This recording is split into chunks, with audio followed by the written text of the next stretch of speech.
Қайырлы күн, құрметті әскери институт парақшасының оқырмандары, құрметті ата-аналар.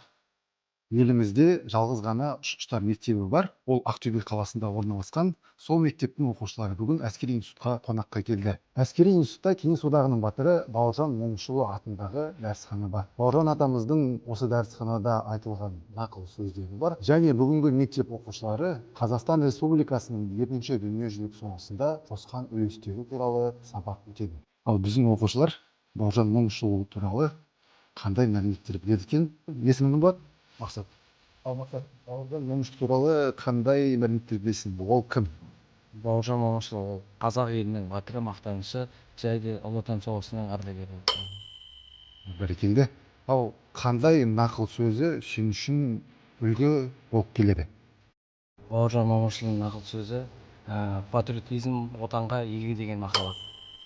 Ал бүгінгі сабақ бойынша біз келесі оқушыда сұрап көрейік. Есімің кім болады? Нұрхан, жақсы. Подскажи, пожалуйста, вот вклад Казахстана в победу в Великой Отечественной войне. Ну, было мобилизовано около 1 миллиона 200 тысяч казахстанцев, и 5000 из них это были наши отважные женщины, такие как Хиос Деспанова, Аля Молдогулова, Маншук Мамедова.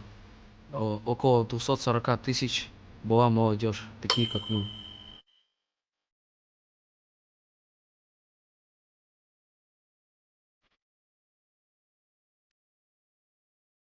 Тарих өткеннің айнасы, болашақ бағдары. Тарихын құрметтеген осындай жастарымыз аман болсын.